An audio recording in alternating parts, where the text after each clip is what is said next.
It's Uncovered on the Midas Touch Network exclusively. I'm Anthony Davis. He is Ron Filipkowski, the editor-in-chief of MidasTouch.com, and welcome to another episode where we uncover the MAGA propaganda that is not covered by the mainstream media, or I should say not uncovered by the mainstream media. We've got a lot to talk about today, including some very interesting breaking news about Cary Lake. That in just a minute. I'll just park that for a second. Let's just recap on New Hampshire, Ron, because, as you know, primaries are underway. All the candidates are out. Nikki Haley is the last man standing. With Donald Trump, he obviously, pipped her to the post. But the way that Trump is presenting this, and in fact the way much of the media is presenting this, is that it's a landslide for Donald Trump, and Trump is the kind of clear winner. It's not actually the case, certainly in New Hampshire, but also just in terms of turnout, as we saw in Iowa. Yeah, I mean, Trump. The problem is the expectations that Trump raises with his nonsense about the polls. We've talked about this before. Yeah. That Trump is obsessed with polls and cherry picking obscure, favorable polls that show him having these huge leads because polls are his lifeblood. He has to create this aura of invincibility around him to keep the money flowing in and all of that, and to get the support. And so he said that he was leading in all the polls in Iowa by 70. So, then when he wins by 30, it kind of looks like, well, what happened? He said the same thing in New Hampshire, that he was leading in all the polls by 30 points and he won by 12. And so, naturally what tends to happen is his supporters, right-wing media are like, well, this is a lot closer than we expected. Why is this? It's got to drive his consultants, who are quite good, crazy, that he is out there raising expectations all the time. But what you notice is always the night before the primaries, he always tries to then scramble and walk it back because he knows what his internal polls are saying. So that's one takeaway is, it's just not smart for him to keep raising the bar of these expectations. But the other interesting part is, the exit data as far as who ended up voting for Nikki Haley. So, and we're referring to a kind of the younger generation, indeed, and the reality is that, Trump has a lot of the kind of old, white, traditional Christians, but Nikki Haley is connecting with a kind of slightly younger, more modern, hopefully more diverse crowd. Is that fair to say? That is true. I mean, she got a significant percentage of independents, which is really, Trump needs those independents and a decent chunk of the hardcore Republicans as well. The Republicans she got, interestingly enough, were college educated Republicans. Yeah. Republicans with college degrees, again, broke for Haley, just as they did in Iowa. But in Iowa, there's a small percentage of the Republicans in Iowa have college degrees. New Hampshire, that is not the case. New Hampshire, there's a significant percentage of Republicans that have college degrees, which is why Haley did better. In fact, one of her best counties was Hanover, New Hampshire, which is where Dartmouth University is. The Ivy League college in New Hampshire is where Haley did best. So no surprise there. And there's a lot in these numbers. The reason why Trump is really panicking, and why Fox to some degree is panicking as well, is because a lot of the data under these New Hampshire numbers are not good for Trump in November. And a lot of the Haley Republican voters and independents said under no circumstances will they vote for Trump, even if it's against Biden. Yeah, I'm starting to see a lot more of that. Republicans recognize the fact that because Trump has such a big mouth and is just, talking the language of a dictator now, that people aren't stupid. They're starting to recognize that he's in this race for himself. And, I mean, he's not even saying make America great again anymore, really, is it? It's now much more about retribution. And I just don't think people are up for that. Let's look at a clip, though, before we continue on. Trump giving some advice for Nikki Haley after the results were announced. And look at how much he's sweating. He's definitely feeling the pressure. And just a little note to Nikki. She's not going to win. She's not going to win. But if she did, she would be under investigation by those people in 15 minutes. And I could tell you 5 reasons why already. Not big reasons, a little stuff that she doesn't want to talk about, but she will be under investigation within minutes. And so would Ron have been, but he decided to get out. Now, He's become a pastiche of himself. It's like he's doing his own SNL impression of Donald Trump. And if you look at Tim Scott's face there, who is from South Carolina, supported Nikki Haley in the past, and Nikki Haley supported him in the past, his face dropped then when Trump was saying that, because he's sitting there going, what are you doing? What are you saying? In other words, this is where Trump shoots himself in the foot. What he's serving up right now makes that tiny percentage of hardcore MAGA nutcases get all excited. But it makes everybody else pissed off and baffled. This is supposed to be a victory speech where he's supposed to be smiling and happy and declaring victory, and it's supposed to be a feel-good momentum. But that Donald Trump cannot handle that. He can't handle positivity. He has to go negative and nasty. Yeah. So at a victory party, this is what he does. He starts throwing out these hints and allegations. And I think I know what he's hinting at. What he's hinting at is he's become very close to Laura Loomer, who's a right-wing, independent reporter, or what would you call it? Provocateur, and she has been running around saying she has affidavits from men saying that they've had extramarital affairs with Haley. And the Daily Mail picked this up and did a story on it.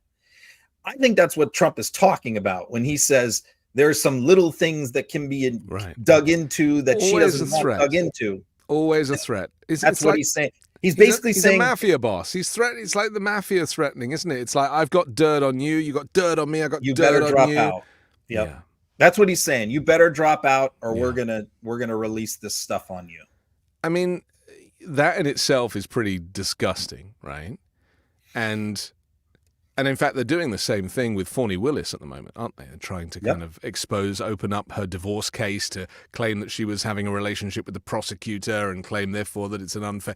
He's so base, he's so disgusting when it comes to this type of thing. He will stoop as low as you can possibly go. But again, Republican voters are not stupid. They're going to see that this is not nice behavior. It's not respectable.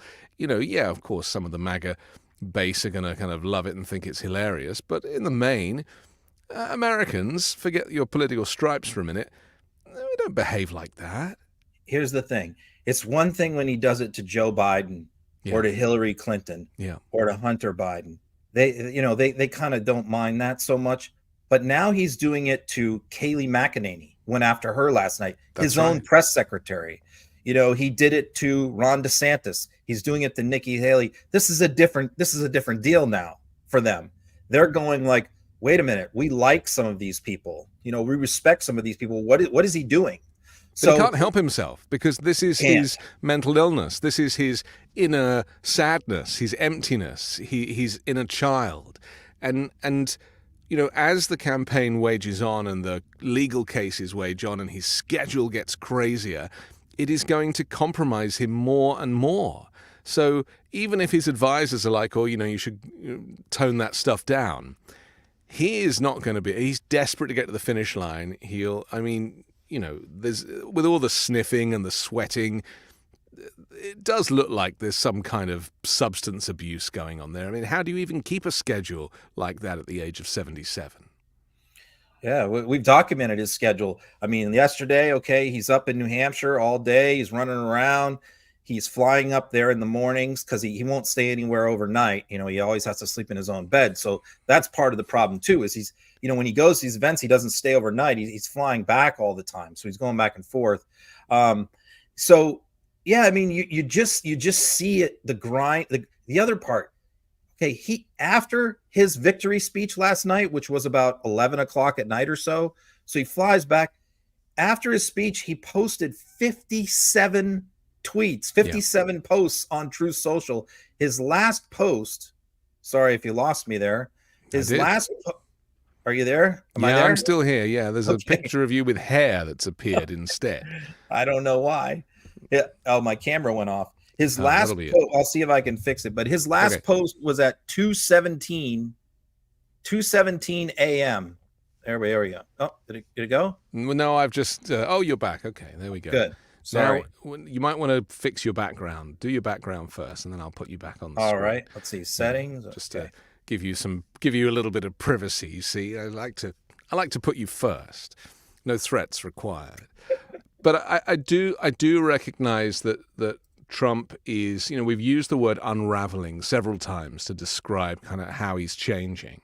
And in the process, I think that the schedule combined with, he puts that rally schedule on himself. So he's either going to have to do less rallies or fewer rallies, or he's going to have to, because he can't not be in court. So, I mean, how does a guy like this kind of make those types of adjustments? How's it possible to kind of adjust the schedule so that you don't die? Yeah. That's a good question, because it's not possible because of all his court cases. I mean, he has to be in court tomorrow. I mean, he has to be back in court tomorrow. But this might kill him, Ron. I mean, this could be the gift that keeps on giving. All right, I'm not gonna go there. I know you're trying to bait me to root for his But death. wouldn't it be ironic? I'm not going to do that. Wouldn't it be ironic though, if Trump ended up literally killing himself, like physically killing himself? It very well, man. And because he's so desperate to win. That's a reason why Nikki Haley's not getting out. Absolutely. Yeah. I mean, he's supposed to be in court testifying tomorrow, he claims. They got the continuance because Alina Habba was supposedly sick, not feeling well. Yeah. But yet she was up in New Hampshire at that victory party, by the way. So, yeah. I don't know how he's going to keep up with the schedule. And that's why he so desperately wants this primary to be over, and why he so desperately wants Nikki Haley to drop out. So talking of dropouts, let's talk about your favorite Ron DeSantis. Isn't it interesting that we don't have to talk about Ron DeSantis as a presidential primary candidate anymore? It's absolutely thrilling. Let me show this clip before we talk about him of him kind of preempting this kind of, this is the kiss the ring moment, which I thought was fascinating. Here it is. He cares about. You can be the most worthless Republican in America, but if you kiss the ring, he'll say you're wonderful. You can be the strongest, most dynamic, successful Republican and conservative in America, but if you don't kiss that ring, then he'll try to trash you. You know what? You deserve a nominee that's going to put you first, not himself first. Right, and here we are now, and of course, who is endorsing Donald Trump? Ron DeSantis, kissing the ring. 6 days after he said that, he kissed the ring. But it's interesting to look at what he's doing, because every other person who dropped out and endorsed him immediately did an event with him, like to stand next to him and get the photo shot and give the little speech. DeSantis did not do that. He gave a video. In the middle of his dropout video, he just said, it's time for all of us to get behind Trump, and then moved on. That's pretty much the only thing he's done. Okay. He hasn't issued any statement or said anything in support of him, and obviously didn't go to any of his events. So that has been noticed. A lot of the people around Trump have noticed, and they're saying, I'm not sure he's really on board with us anymore. I mean, he's back in Florida doing his thing. And the other thing that set them off is Florida's CFO, proposed this bill to have this crazy bill to have Florida taxpayers pay for Trump's legal defense. And DeSantis went out of his way to say he was going to veto that, which kind of made a lot of people in Trump world pretty upset. That in itself, I was reading about that earlier. They claim that they're just going to raise $5 million initially to pay Trump's legal fees, but of course that's not going to even get him a couple of days worth of lawyers. This is so weird, isn't it? Donald Trump is a private citizen living in the state of Florida, and the Florida GOP, who run the state, are claiming that taxpayers, all taxpayers, not just GOP registrants, should be paying his legal fees. I mean, how is that not dystopian? I mean, it's the chief financial officer for the state of Florida, a member of DeSantis's cabinet, is the one who came up with this idea, presented it to a state senator who introduced the bill in the state Senate. Yeah, it's crazy. I mean, the plan is to set aside an initial $5 million for him in a fund, and then to have the DMVs collect donations for Trump when people are renewing their driver's licenses. So you could have a state employee working at the DMV who's a Democrat who has to collect money for Trump. I mean, it's just totally insane. But this is how corrupt a lot of these state parties have become for Trump. Tennessee, Florida, Texas, they're just totally in the tank for Trump, and they're just bending over backwards to break the law for him. Because they can't win in a traditional fashion. This is kind of what it boils down to, isn't it? The makeup of the United States is majority progressive thinkers, people who are, liberally minded. And that is who the majority of Americans are. But, the GOP is a far-right Christian nationalist faction that has now taken over the Republican Party. So traditional conservatives are all in with Proud Boys and Oath Keepers and Nazis and everybody. And so the only way that they can win now is to either rig the vote or to play the electoral college game or to rewrite the boundary lines, redraw the boundary lines, change the districts, or do stuff like this, raise money for Trump at the DMV. I mean, this is the playbook now. Donald Trump has got 46% of the popular vote twice, right? So that's basically the baseline of the Republican Party. I mean, a lot of those are independents too, but that's a clear baseline. But the problem for the Republicans is they're not really a 46% party. Yeah. They're really more like a 39 or 38% party. Yeah. But what has happened is Trump brought in all of these new people in 2016, which is why he won and surprised everybody, was because those people weren't showing up in the polls because many of them had never voted before. And a lot of them were rural, white, not college educated people who had never voted before. He brought in millions of them, and that's a big chunk of the Republican Party now, because a lot of the educated Republicans with college degrees have left the party and been like me and been replaced by these people. But these people are fickle. They have no loyalty to the other candidates or to the party. Their sole loyalty is to Trump. And that's the deal with the devil that the Republicans have made, which is Trump now controls these people, and he could walk away and take these people with him at any time. And the Republican Party becomes a 38% party, and they lose everything. So this is why they have to kiss Trump's butt all the time, because he has this ability to destroy the party.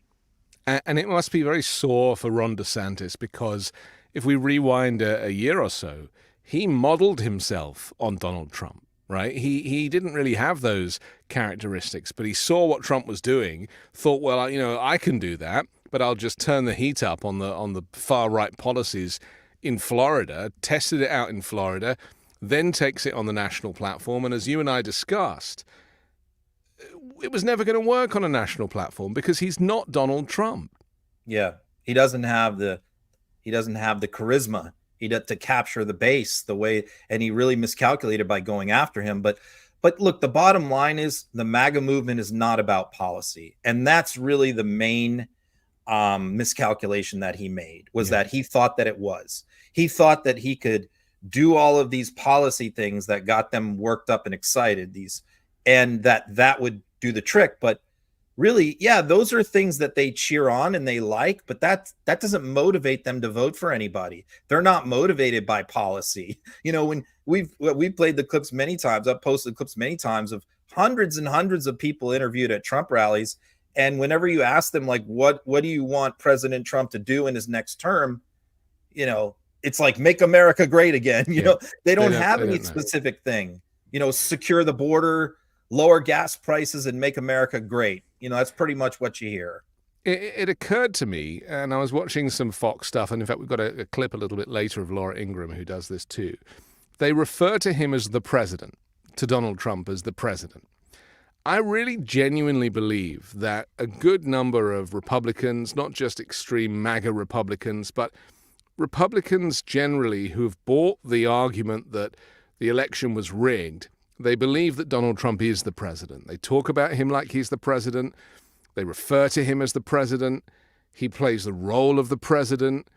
This certainly goes on in Mar-a-Lago, as we know. But beyond that, with people like Laura Ingraham, with huge audience, talking about him as if he is the president, there is this conspiracy theory, which is much more than a conspiracy theory, amongst the right-wing groups, that Biden is not the legitimate president and actually Donald Trump is in charge. I feel that, how can you escape that? If that's the legacy of Trump, that he's still the president, what chance does Ron DeSantis have against that kind of a title? Yeah. Well, that's true. That's kind of fringy now, that he's still the president. That's kind of like a real QAnon, No, but they're doing it on Fox. And in fact, when I play the clip, no, I know what you're talking about, but I'm talking about where people actually believe that he is the president. Yeah. No, they believe he should be the president, that he's the legitimate president. They don't believe he actually is, but they believe he should be. But by talking about him as if he is, because that, I appreciate that you refer to former presidents as Mr. President, but the Fox hosts specifically, they say President Trump. They don't say former President Trump. Well, he insists on that. Right. Yeah. Yeah, he demands that. And this goes back to what I'm saying about this. He's created this legacy for himself where, he is kind of still in power. He's certainly wielding power with the Republicans. Okay, we'll get on to that, and I'll show that Laura Ingraham clip in just a little while. First, let's catch up with the news on Cary Lake, because this is a big story that really just broke this morning, wasn't it? It started kind of last night, and now we've heard that the Arizona State GOP chair has resigned in a scathing letter denouncing Cary Lake after she released a secretly recorded audio tape that alleges that he attempted to bribe her with millions of dollars not to run for the Arizona Senate. I mean, this is nuts. I have a minute or so of the audio. Just set it up for us, Ron, before I play it. This is so wild. This is such a crazy story. So, last March was when it became pretty obvious that all Cary Lake's challenges to her election were not gonna succeed, and she was gonna fail. And she was starting to look at running for Senate. It was about that time. And this DeWitt guy, who was taken over as the state party chair, who is also her quote unquote employer. I don't think she was really doing any work for him. He was a big money, Trump supporting Republican who was basically paying her as a make work job while she was running for governor. So, he supposedly has a conversation with her last March where he said there's some powerful people, big money people back east who are prepared to bankroll you in a multi-million-dollar job where you really don't have to do anything, but we just don't want you running for Senate this next round because they didn't think she was the best candidate. They thought they would lose again with her like they did for governor. And she went out and said this on a few different shows, and it didn't get much traction. I posted the clip on Twitter last March of her making these claims, but knowing Cary Lake and being a conspiracy theorist, I think even right-wingers kind of blew it off because they thought, this sounds a little far-fetched. This sounds crazy. So, almost 10 months go by. We don't hear anything more about this story. And then boom, Cary Lake yesterday releases the audio of this guy, and it appears what she said is largely true, that he did try and, bribe her into not running, which I don't know if that's really a crime, but it's a little shady. But, then what happened is today, just a couple hours ago, he resigned his position, the state party chair. So the Arizona Republic, they have no money in the bank. They're broke. They spent all their money on all these crazy legal challenges and stuff. And now you got the state party chair who's quit over a bribery scandal. And he's making all these allegations that, she illegally and unethically recorded him secretly. And, And she has more tapes. That's what he said in the letter, that apparently there's another tape that will prove even more crazy stuff about him. And he doesn't know the content of that, but he does not want it released, even though he doesn't know what it is. And this is really a war between the two factions of the Arizona Republican Party. The one faction is the old guard John McCain Republicans versus the MAGA Cary Lake Republicans. They hate each other. They go at it. And he represents really somewhat of the old guard. And I think what she's trying to do is take out the old guard. But this is not going to help her in her next election, having their party in complete disarray. But this is similar to what we were saying about Trump. The too much exposure, too much scandal and drama turns people off. Yes. And that's what she's doing here. I mean, let's remember, Cary Lake is as mad as a box of frogs. And it really doesn't help that, you've got this, because it's the same with Trump. I mean, these people have a screw loose. They do not live in reality. And their version of America is very different to the country's version of America. But I would also say that, I'm going to play the clip now, but listen, because, the question is who made the recording, right? Well, Cary Lake's voice is very loud and clear, which means that it is likely to be on her device or a device that is near to her rather than on him, because he's more echoey and in the background, suggesting that, she might be the one making the recordings. Not saying she is, but she has a history of doing this. Okay. I mean, she records everything. She recorded Ruben Gallego, who's the Democrat running against her, in the airport when they had a conversation. So yeah, she's known for this. And, I don't know if you ever have conversations with people that you think might be recording you, it's a very unnerving feeling. And it has to, everyone who comes into contact with Cary Lake anywhere, any meeting, public or private, should be wary. Has to figure that they're being recorded. Okay.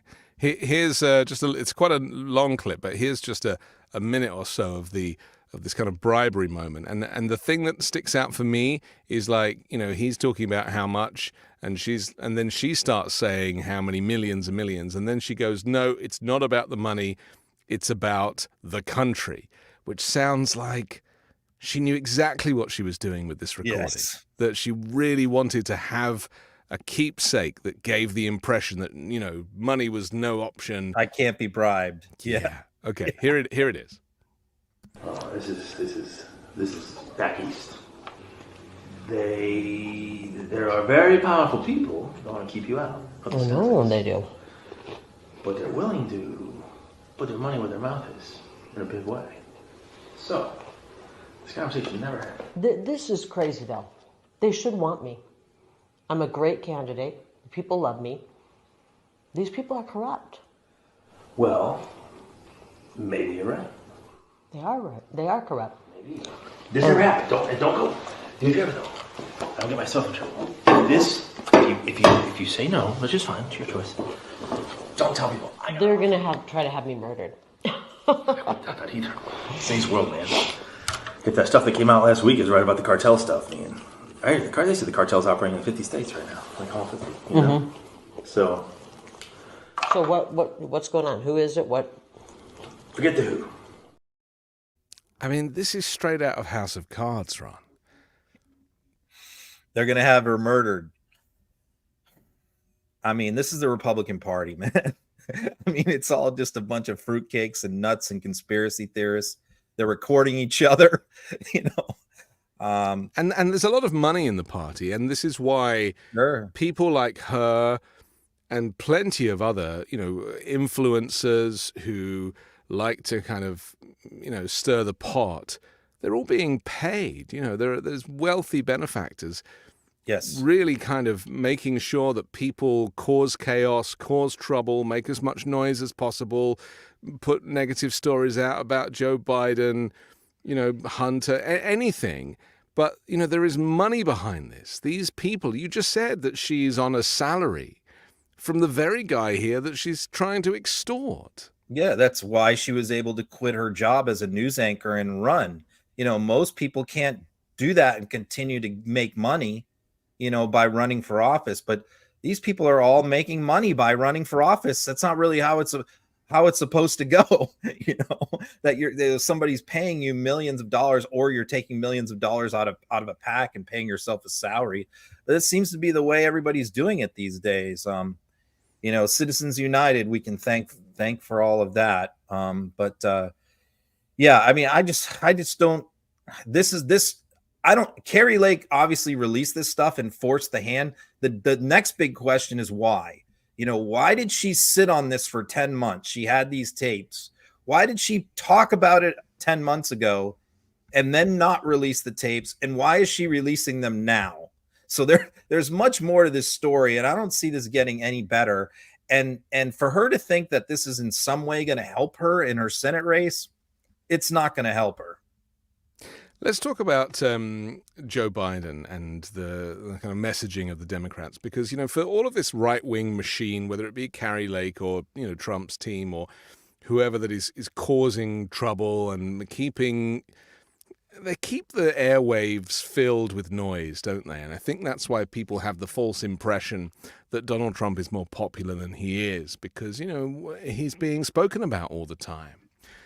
Joe Biden, we even are guilty of it ourselves, of not talking him up and of not celebrating the policies Sure. and recognizing his successes, because he's boring and politics is boring. And then the reason that Trump has had so much traction is because he's drama. And I was going to say, actually, earlier when we were talking about Ron DeSantis, is that the reason DeSantis didn't work is because you can only really introduce fascistic policies if you do it in a kind of production with a smile on your face. That's how you slip these kind of far-right policies under the radar, because it's presented, with distractions, with Donald Trump's typical distractions. DeSantis was trying to do it with a straight face, an awkward face, and with his hands in his pockets, and it doesn't work. And I think that, this is an example for Joe Biden also, is that as much as we don't want politics to be done with a fanfare, there is an issue, especially when it comes to immigration on the left, where the right are taking advantage of the Democrats, despite the fact that actually immigration policy is pretty tight. America is a very difficult country to get into, legally or illegally. And the news now is about deportations. I'll put this post up on the screen, and all right. You can tell us about it if I can find it, because wasn't this the issue that Biden's messaging? I mean, they're trying to impeach Alexander Mayorkas at the moment, right? I think that's going to be happening this week, and he is an immigrant himself. He's head of the immigration department, and he has quite a success story to tell, but maybe he's just not very good at telling it. Yeah. So this is a big question. So, I worked on a lot of Republican campaigns. My first one in 1988, congressional, local, federal, you name it, for 30 years, and went to all the schools on how to run campaigns and this sort of thing. So what I've primarily been focused on my whole life is the Republican base, because you have to understand how to sell issues to the Republican primary base, which is quite small, and they're a unique animal. And then, once the primary is over, you're transitioning into trying to sell the swing voters. So to do that, you have to understand, if you're a Republican consultant, you have to understand the Republican base and how to message them. And you have to understand the swing voters and how to message to them. And that's pretty much been what I've done. But a big hole in my repertoire is the Democratic base, because I've never paid attention to them at all, because as a Republican campaign person, we ignore the Democratic base because we're never going to get those voters. So we pay no attention to them. We don't really care what they think or who they are, because we're not looking to try and win them over, right? Democrats do the same thing in reverse. So when I look at something like immigration, and I look at how the Republicans are messaging it, which is quite effective towards those swing voters, and then I get nothing back from the administration or the Biden administration as far as to counteract that messaging, because the true counteract messaging, the other side of the coin, is what is the Biden administration doing on border enforcement? Are they doing anything, and what are they doing? Because according to the Republicans, they're doing nothing. They're just letting everybody in. So then I read this tweet from somebody who really knows what's going on in the policy, and he mentions something that KJP mentioned as well in a press conference 2 weeks ago, which is that the Biden administration has deported more people than the Trump administration by far, many more people. I did not know that. Okay. So to me, this flabbergasts me because I'm like, why the hell hasn't the Biden administration said that to independent voters, like fought back? And somebody really smart, I had a conversation with, really opened my eyes on this, which is the Democratic base is the answer. Because if the Biden administration spends a lot of time talking about how many people they're deporting, that might help with these swing voters, but it's going to hurt Biden with his base. There's a significant chunk of the Democratic base that will not be happy to hear that he's deported more people than the Trump administration. It's the same thing on gas prices. You know, what's the counter argument on gas prices is, hey, we're drilling more oil for more oil. We're producing more oil now than we ever did under the Trump administration. Why doesn't Biden talk about that?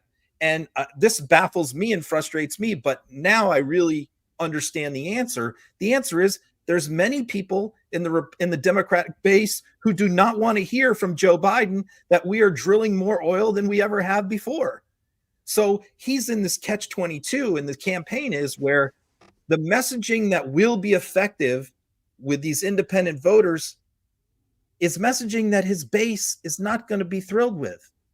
So that's the conundrum. I don't know that I don't really know who the Democratic base is, to be honest. And in the same way that I don't really know who kind of what you call radical left voters are. You know, when we hear the right talking about the radical left, I don't really know what that is either, because I don't see the extremes on the left like I do on the right.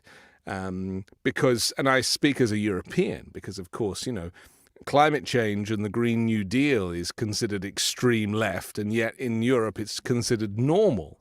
So there is something that gets a little lost in translation, and you know, America is very much on the right politically. Generally, people are on the right, and you know, despite the fact you supporting Joe Biden, you still have some intrinsic conservative values inside of you that sometimes come out in this show. But on immigration, and I speak as a legal immigrant, I recognize that every country has an immigration problem, right? Every country with a land border invariably has an immigration problem, and some without a land border. I mean, the UK, for example, is trying to stop the boats at the moment, is a phrase the Conservative Party there are using, and they have a policy where they're trying to deport people to Rwanda, which is ridiculous. And it's probably going to lose them the general election, amongst other things. But I do think that Democrat thinkers, people who are liberally minded, have a much greater capacity to think and analyze the information. And so it's not just about Joe Biden admitting that they're drilling more, but it's about saying why. Why are we drilling more? That's it. That's right. It. And that's what's missing, I think, maybe. Making the case. Make the case and explain that, you know, the could be reserves and stocks, it could be anything. I mean, and then with gas prices, of course, there's that false argument, because gas prices are as low now as they were pre-pandemic in many places, but they use California as an example. And gas in California is more expensive because it can't be the same recipe as gas in Texas, because there's different pollution laws here. And so you have to... You're right. They always use California. Right. They always use California. And California's gas is more expensive. But Californians can afford it, because in California you make more money than you do in other states. This is the thing. It's all relative. And I think that Gavin Newsom makes a very good argument for why gas has to be more expensive in California, because we care about climate change here. And it's just not acceptable to use that disgusting, dirty gas that they might be using in Texas that's cheap. Let's take another example, though. Let's take the example of Israel, right? So Israel is very simple for Republicans. They 100% support Netanyahu in Israel. Every Republican supports that. So for a Republican politician, the Israel question is very simple for them. We back Israel. Whatever they do is fine. Should we say why before we move on? Just say why. Why do all Republicans there's back certainly Israel? a racial component to it, that they're perceived as sort of and there's a religious part of it too. It's the foundation of the Christian religion. It's the home base of the Christian religion. Hell, we fought crusades for centuries over trying to keep that area from being Muslim, right? So we fought 4 different crusades we sent from Europe into that area, unsuccessful all. That's part of it, but also part of it is it's perceived as sort of a white Western bastion against, Middle Eastern Arab Muslim states, right? So that's part of it. But it's a very simple issue politically for Republicans. But for a Democratic president like Joe Biden, as we see, because of the base, it's quite complicated. He can't simply look at this from a geopolitical perspective because, if he goes all in on supporting Israel, well, we've already seen, what happens. Massive protests in Michigan. There's a big chunk of the voters in Michigan, which is a critical state, who are very pro-Palestinian, pro-Gaza. And, he has to be careful politically to balance what is in the best interests of the United States, supporting allies. But at the same time, the Democratic base has a big Jewish percentage of the base is Jewish. And a big percentage is also Arab, and not a huge percentage, but enough. And and those two groups don't necessarily like each other all that much, but they're in the same political party. It's why I've always said the Republican Party is easier to manage because it's much more monolithic. Whereas, the Democratic Party is this patchwork quilt of coalitions, and it's difficult to keep all of them happy. But that is the fundamental difference, isn't it? On the Republican side, you can simplify policies. And when people are I'm not saying all Republicans are racist, of course, but when people have a racial bias because they see Arabs as brown and Israelis as white, right, then that's, unfortunately, it's very hard to play in that space. And I don't envy Joe Biden from that perspective. That's right. But he is advocating for a 2-state solution.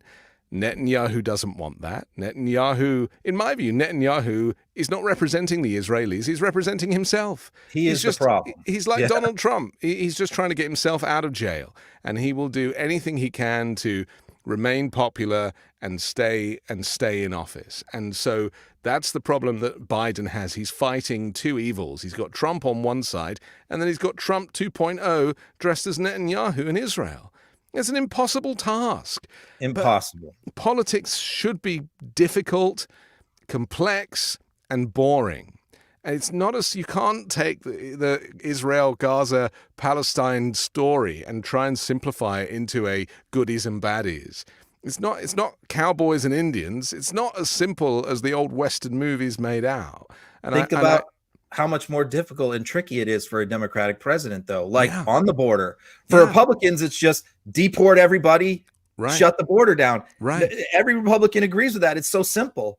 But he has to, manage a reasonable amount of immigration. That's not, and at the same time, he's got his coalitions that are for and against it. And so, look, a lot of Black Americans in urban areas are very upset about the migrant situation right now. Yeah. So, and that's part of the Democratic coalition along with Hispanic voters. So it's, I think it's very everybody complicated. is. I don't believe that it's like Republicans want everyone deported and Democrats want to let everybody in. It's not that. The Democrats have a robust policy and plan. As you say, they've arrested and deported more people than ever, which is not being reported. But they're trying to do business with the Republicans, and the Republicans do not want to do business on this topic. This is true. We've got a clip here. This is actually the Laura Ingraham clip, which I'll just show, which is the Speaker of the House, Mike Johnson, admitting that he's been having talks with Democrats and trying to work out a deal. But he's also getting diktat from Donald Trump, as we have predicted. And here he confirms it. The president actually just got off the phone with me right before the show, And he said he has spoken to you about this deal and that he is against it, and he urged you to be against this deal. He was President Trump was extremely adamant about that. Your reaction to that, given the fact that, look, he knows how to do this enforcement stuff. You don't need some new bill coming out of the Senate to get the border enforced. Yeah, President Trump is not wrong. He and I have been talking about this pretty frequently. I talked to him night before last about the same subject. We don't have the text of whatever the Senate has cooked up yet. And so we have to reserve judgment, I think, to see what comes out of it. It doesn't sound... Yeah, I mean, look, they want the same with the kind of government shutdown. They're just trying to make these things last as long as possible to help Donald Trump in November. That's really their plan. They want to cause chaos, which proves that they don't love America, which proves that they're unpatriotic, which proves that they would rather... I mean, Trump admitted he wanted the stock market to crash. He wanted there to be a recession between now and Election Day. I mean, who are these people, Ron? You have to read between the lines of what's happening here. So, Mike Johnson mentioned that Trump has called him many times about this issue. And then not only that, Laura Ingraham says she had just got off the phone with Trump, right, knowing that Johnson was going to be on. Number two. Number three, Johnson had reportedly reached a deal with Senator James Lankford, who was negotiating on behalf of Republicans in the Senate on the border. And that report had just gotten out, leaked to the press, that they had reached an agreement. Trump went absolutely nuts, repeatedly called Mike Johnson and called Laura Ingraham because he wanted Laura Ingraham to pin him down on this and commit him on national television. So Trump is very slick and very sly when it comes to this. The border is, if you watch Fox News, if you watch Newsmax, if you follow right-wing media, it's 90% about the border. And this kind of shocks some Democrats because they don't see much about the border necessarily on places that they go for their news, but it is 24/7, all border, all the time, on right-wing media. This is Trump's number one issue. And with the economy looking like it's going to be doing spectacularly, inflation down, gas prices down, everything, this literally might be the only thing Trump has to run on that can get people stirred up. So if a border deal is reached between Republicans and Democrats, a bipartisan agreement, Joe Biden can go and say, we might have had some problems before, but the problems are fixed and it's been solved. And Trump cannot have that. No. And so it screws up his entire narrative, doesn't it? And again, I bring this back to hatred for the United States. If you are a former president, no matter what your political stripes, and you actually want the country to do badly, I mean, it's the mindset of that. He's so unwell. And, people that I used to hate George W. Bush, as I'm sure many people did because of his, because of the Iraq War, amongst other things. And isn't it interesting how we reposition our views? I'm not saying bring him back, but I don't think that he had that kind of that mindset where he would want America to crash and burn just to make him look good. Look, here's the best and simplest way to look at his mindset, which is this. If the country does very well over the next 9 months and succeeds spectacularly, he dies in prison. Yeah. That's the bottom line. That's how high the stakes are. That's the way you have to look at it, is that if the country succeeds and does well, he cannot win this election and he will be convicted and go to prison and die in prison. That is how he looks at it. So is he willing to have the country go through pain and division and suffering over the next 9 months to save himself? Absolutely.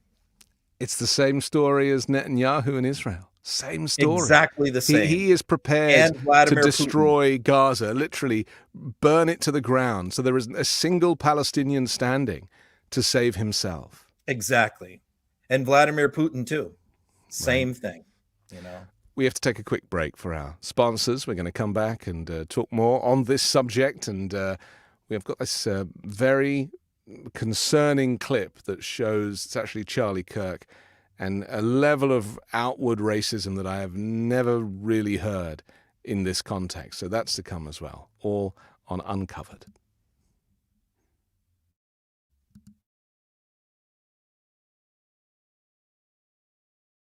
Are you self-conscious about your smile due to stains? Are your teeth aging you? Food and drink are known to stain teeth. Coffee, wine, they stain over time. So what can you do to brighten your smile? Well, you should give Smile Actives a try. Smile Actives is safe, effective, easy to use, and will keep you smiling proudly. I personally have been to a dentist and had a teeth whitening treatment. It was painful, it was uncomfortable, and it was not a experience that I would want to repeat. Well, simply add Smile Actives Pro Whitening Gel to your regular toothpaste. Do it at home. It's been formulated with polyclean technology to boost stain removal and deliver active whitening ingredients into teeth's grooves to get better whitening. People will start commenting on your whiter, brighter smile in just days. Smile Actives is the whitening boost your favorite toothpaste needs to give you the smile you deserve. Visit smileactives.com/uncovered today to receive a special buy one, get one free offer with auto delivery plus free shipping and handling. That's smileactives.com/uncovered. Terms and conditions apply. See site for details. This show is sponsored by BetterHelp. Maybe you have a plan to start 2024 in a new direction, maybe a little self-improvement. Well, I've been in therapy for over a decade, and it's something that I take very seriously, something I really enjoy, and something that I really have seen the results of. If you're thinking of starting therapy, give BetterHelp a try. It's entirely online, it's designed to be convenient, flexible, and suitable to your schedule. Just fill out a brief questionnaire to get matched with a licensed therapist and switch therapists at any time for no additional charge. I really do think 2024 is the right time to start making positive changes that maybe we've been putting off for years. Celebrate the progress you've already made. Visit betterhelp.com/uncovered today to get 10% off your first month. That's betterhelp, HELP.com/uncovered.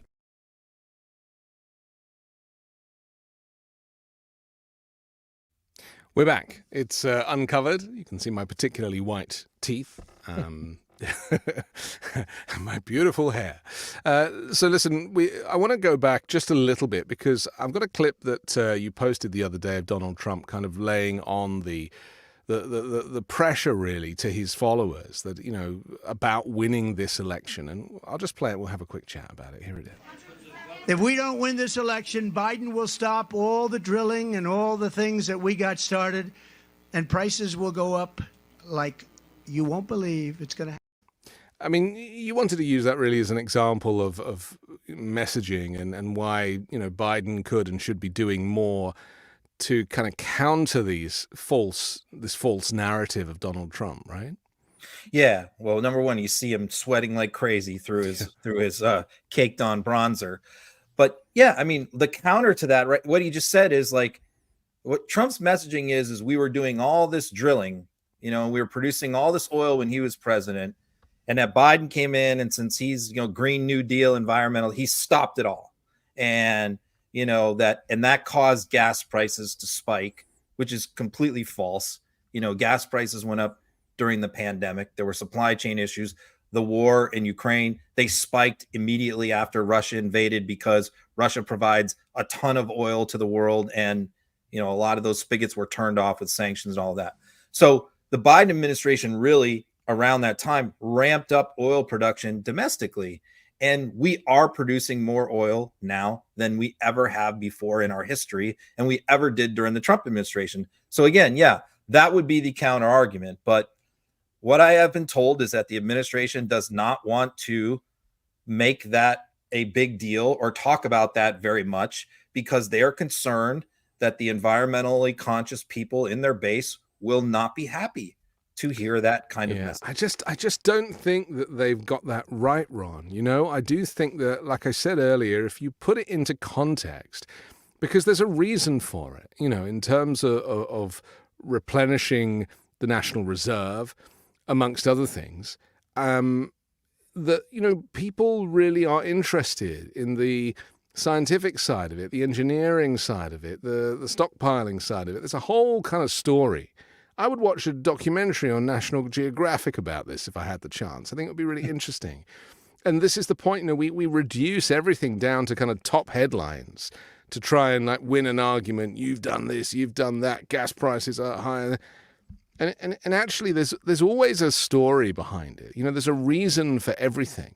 And I think you're right. We need to hear more reasons. But our attention spans now are so short, and most people don't watch documentaries.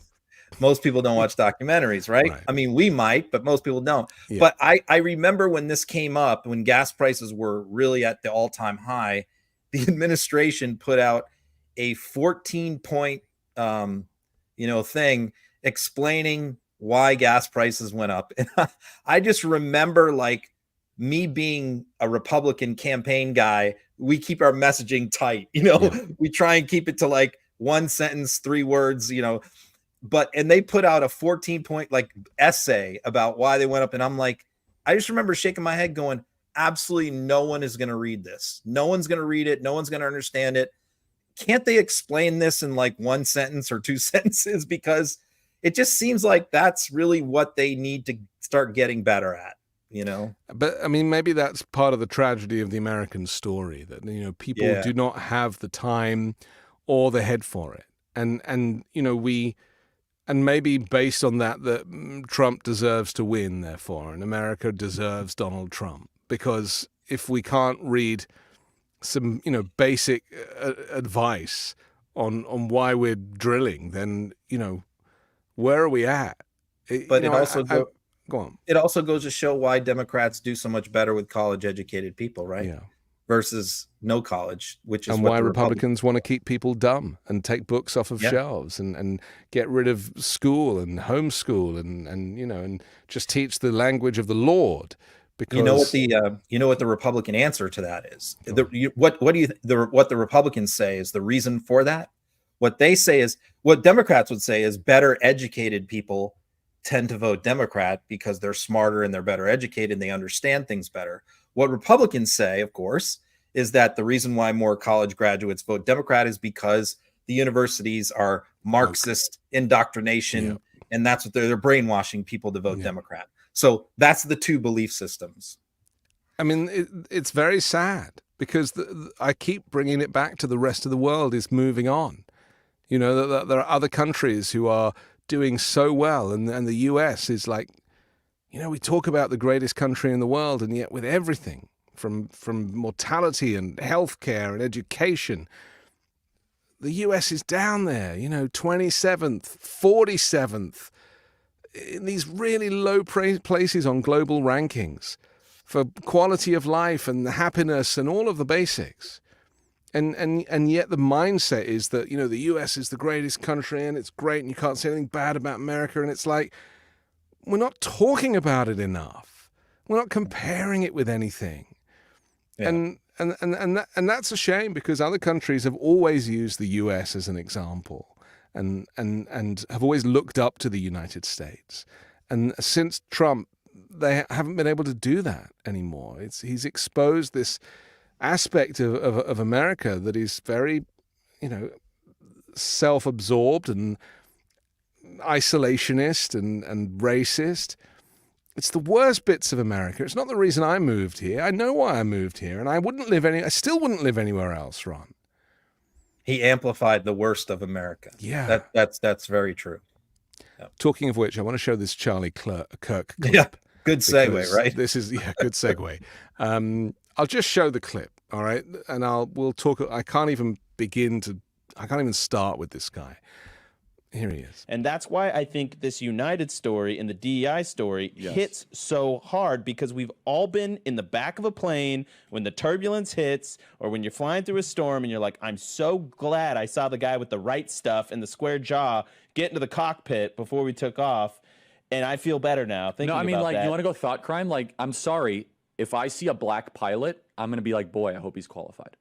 Well, that's the you wouldn't have done that. You wouldn't have. You wouldn't have done that before. That's not an immediate. No, you wouldn't have done that before. That's not who I am. That's not what I believe. It is the reality the left has created. I mean, that's who he is. That's what he believes. The last part is a lie.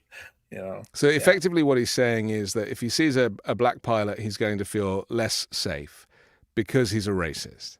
And, this, just explain about Charlie Kirk and where he sits in the kind of Republican kind of machine, because, he's another person who has made a huge amount of money, and I guess he's supposed to be doing outreach for younger people, right? That is a really good, important point to make, which is, because some people on the left sometimes go, well, why do we care what Charlie Kirk says? And it's like, if you understand what role he plays in the Republican ecosystem, we should care a lot, because look, he just held probably the largest Republican event of the year last month in Arizona, in Phoenix, where literally everyone showed up, like many governors, Trump, all the presidential candidates appeared, a lot of senators, and they all speak at his events. These are big, huge events that he hosts with Turning Point USA. And yes, he's also supposed to be in charge of outreach to Gen Z voters to try and, get Gen Z people to vote Republican. So he is an important figure, and his podcast has lots of people that watch his podcast. So, and members of Congress. In fact, the crazy thing about this is Byron Donalds is one of the most prominent black Republicans, was just on Kirk's show last week. And he's in areas making these comments. So he's an important person to highlight when he says things like this, because, what we now do is we need to go to Byron Donalds and say to him, what do you have to say about this? Your friend Charlie Kirk says he feels scared when he sees a black pilot. What does that say about him? What does that say about you? Because here's the thing.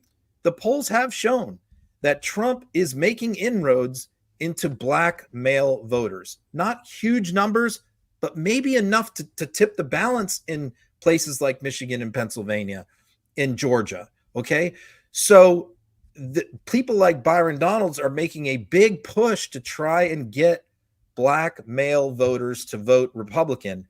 So when you have an incident like this with a Charlie Kirk, it's so critically important to highlight it, to counteract that, because I can tell you some of the most vicious reactions to that clip have been from black Republicans who have said, we have spent so much time and effort and money and trying to convince the people that we know to vote Republican, and Charlie Kirk is undermining our efforts.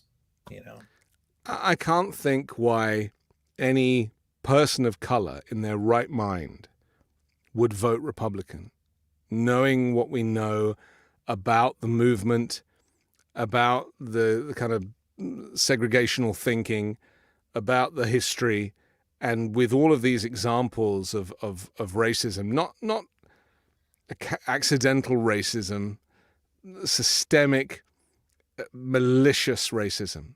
And people like Charlie Kirk embody the kind of white nationalist that is very much now at the center of the Republican Party. And, Mike Johnson is another one, with a kind of hatred of minorities and of women especially. And in fact, you posted a clip, which I'll play now, of Mike Johnson claiming that the reason why you would want to ban abortion is because it'll save your social security. I mean, the thinking, it is so bigoted, and yet they blame God and say this is the teachings of the Lord. Here he is. Roe v. Wade gave constitutional cover to the elective killing of unborn children in America, period. You think about the implications of that on the economy. We're all struggling here to cover the bases of Social Security and Medicare and Medicaid and all the rest. If we had all those able-bodied workers in the economy, we wouldn't be going upside down and toppling over like this. Listen, the gentleman, I will not yield. I will not. Roe was a terrible corruption of America's constitutional jurisprudence. I mean, the phrase killing babies is A, completely inaccurate, but B, it's very emotional. Who in their right mind would even accept or acknowledge that he is speaking the language of modernity. He is from the Dark Ages. On the one hand, they try and argue that it's because of their religion, that they're against abortion, but there's nothing in the Bible anywhere that they can find or point to that remotely discusses abortion. So that really doesn't hold water. So then they try and argue, that it's a life begins at conception, and they try and make it the thing where they're trying to protect innocent life, but then they say the quiet parts out loud. And these are the quiet parts, which is Republicans, and especially rich Republicans who run corporations, are very concerned about labor shortage, right? And so they want babies. They're concerned that, and this is true, that the young generation is having fewer children and having children later in life, or not having children at all. And, you hear from Elon Musk, and you hear there from the Speaker of the House, that they are concerned that is going to present two problems for the United States. Number one, that there is not going to be enough labor for their companies to employ. And number two, it hurts actuarial things like Social Security system, which requires for it to be solvent, a steady flow of new workers coming into the system. Now, of course, one counter argument to that, of course, is immigration. It's kind of tend to solve some of these problems. Well, there's a dozen counter arguments to that. This is the problem. There are dozens. But the problem is, it's not really about protecting innocent life. This is the point. We see that they give the game away. What it's really about is they want people to have more kids. They want women out of the workforce, largely at home, producing as many babies as possible. And talking about babies when he should be referring to fetuses, or unviable fetuses, or fetuses who have not reached the stage of viability yet. Because, of course, as we know, much of the ban now surrounds the 6 weeks mark, which when most women wouldn't even know they were pregnant. We're talking about a fetus the size of a pinhead that they are referring to as killing of innocent babies. And, it's not for me to tell other people their politics, but it is just, it's like they pretend to care about these so-called children whilst in the womb. And yet once the child is born, 9 months later, they don't want to support them at all. They don't want to pay for childcare. They don't want to educate them. They don't want to, give them any of the other kinds of support and the mother's support that you would find in other countries. It's a false promise. And the way that Mike Johnson, when he's like, I will not yield, he really gives away quite how fanatical these extremists are. And the good news is, though, that when people hear these things, see, people like Johnson think that most people agree with him on this kind of stuff. Yeah. But what the Republicans are finding out, they're getting this bucket of cold water dumped over their head on these elections, because they're finding out that the country does not agree with them. Huge percentage of the country does not agree with them on this issue. But they've got all these old pieces of tape where they're out there saying these things like this, that Democrats are constantly resurfacing and putting in front of, especially women voters, all voters, but especially women voters, hear things like this, like Mike Johnson saying, look, we need to force more women to have babies because we need workers. Women get infuriated by that. But there's also the conversation about automation, which no one seems to be having, and about how workers are being replaced by automation, in not just in factories, but everywhere. How technology is changing the way that we work. They want to be producing humans for the Industrial Revolution. That's right. They view it in like a 1950s economy. Yeah. It's nuts. And that is the proof that they wouldn't know how to run a country if they were given the keys to power. As we saw with Trump. I mean, they didn't. They just slashed everything, deregulated everything, and went off and played golf with a bunch of white people. So let's add to the list, who in their right mind would vote for Donald Trump, knowing that these are the people and this is the thinking. Anybody, who is black or brown voting for Donald Trump must be nuts, but also any woman that would vote for Donald Trump, or anybody who has the ability to reproduce, shouldn't vote for Donald Trump. I mean, the list is endless of the groups that would be voting against their own interests. Because they're going to push for a federal abortion ban. Yeah. They're certainly going to push for a federal ban on the abortion pill. Yeah. And the other thing that they're pushing for right now, which they're trying to do incrementally, is these what they call crisis pregnancy centers. Right. This is Mike Johnson's big thing. Yeah. Which is basically to compel or force women to go to these places where the whole thing is going to be pushing you not to have an abortion. Well, it's a fake clinic. It's a fake clinic where women go to when they are in need, and they need the support to get through what is a very traumatic, not just a procedure, but also just the emotional aspect to this. And what they have is they have fake doctors who are really preachers and church people who are like, that's right. You don't want to have that. You don't want to go through with this. This is a baby. It's going to be paying into Social Security. I mean, it is so offensive. Again, it's the Handmaid's Tale. This is something that Johnson is insisting on as part of his budget negotiations right now. Yeah. That money be allocated for these things. But you explained it very well. That's exactly what they are, and most people don't know. I just feel really sad about it all because, America is better than this. We put people on the moon. Japanese are struggling to do that right now. They had to send up a robot to do it. I mean, we have so much to offer. We have some of the greatest minds and thinkers and artists and all sorts of, it's the greatest.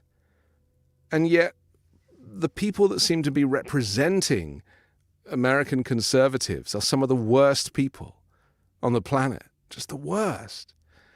And Trump is unraveling. I think we have one more final clip of him kind of losing it. Let me see if I can find this because it was, this one. Let's have a look. Never reports the crowd. They never report the crowd on January 6th. Nikki Haley, did you know they destroyed all of the information, all of the evidence, everything, deleted and destroyed all of it, because of lots of things. Like Nikki Haley is in charge of security. We offered her 10,000 people.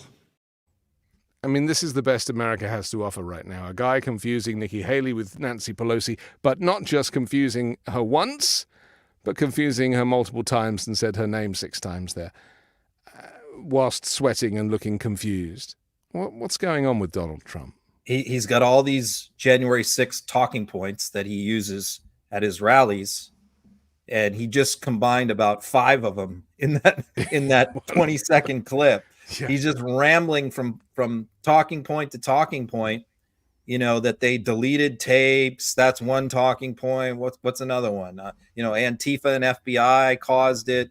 All these different crazy talking points. And, of course, Nancy Pelosi was in charge of security and she dropped the ball as another talking point. But yes, in trying to stitch together these 5 different talking points in the course of one sentence, he, in his confused, addled head, he mixes up Nikki Haley for Pelosi. And then the other wild part about that is Elise Stefanik, who, as you know, I've been predicting for over a year is going to be his running mate, and I'm convinced she is, goes out and says, oh, no, he didn't mix up Haley with Pelosi. He knew what he was saying. She tried to explain it away, which was just made her look incredibly stupid. But what we're doing is, look, we at Midas, we came into this campaign with a strategy. Okay. We're not doing things like haphazardly. And we knew that the Republican attack machine was going to use Biden gaffes, against him and his misstatements and mispronunciation of words, as he's apt to do. He's done this for years. This is just who Joe Biden is. And they relentlessly clip him. They did it in 2020. And they string these things together, take them out of context and use it. So we knew that was going to be a big part of the campaign. So what we said is, well, we're going to do it back to Donald Trump. We are going to listen to everything he says, and every mistake, every gaffe, every slip up, we're going to clip it and we're going to put it out. And that's what we've done. And I think that the impact of this has been for voters to kind of just say they're both old. And that's really was our goal, was just to make this a wash. But, our goal was just to make this a tie. But I think now people are starting to think that Trump is older than Biden almost. Well, but they're practically the same age, aren't they? This is the thing. Cognitively, I'm saying. Cognitively, Donald Trump is insane. I mean, he is clinically insane. He has been diagnosed not by his own doctors, but by dozens of others. And whereas Joe Biden still, despite being 80, is, absolutely knows who he is. He might not know where he is occasionally, but he absolutely knows who he is and what's important, and is very much a public servant. And for me, that's the choice. There's the dictatorship with Donald Trump. It's all about him. And with Joe Biden, you're not voting for Joe Biden for the next 30 years. You're voting for democracy. You're voting for his administration too, not the man. Which is a young, diverse group. That's right. And maybe they need to be out there a little more. Okay, we need to finish. Ron Filipkowski, thank you. Always a pleasure. And if you missed the beginning of this, when we finish, you can rewind and watch it over again. You can download the audio podcast wherever you get your podcasts. That'll drop tonight. And we'll be back next Wednesday. In the meantime, check out MidasTouch.com for the very latest news. Thank you, Ron. See you next week.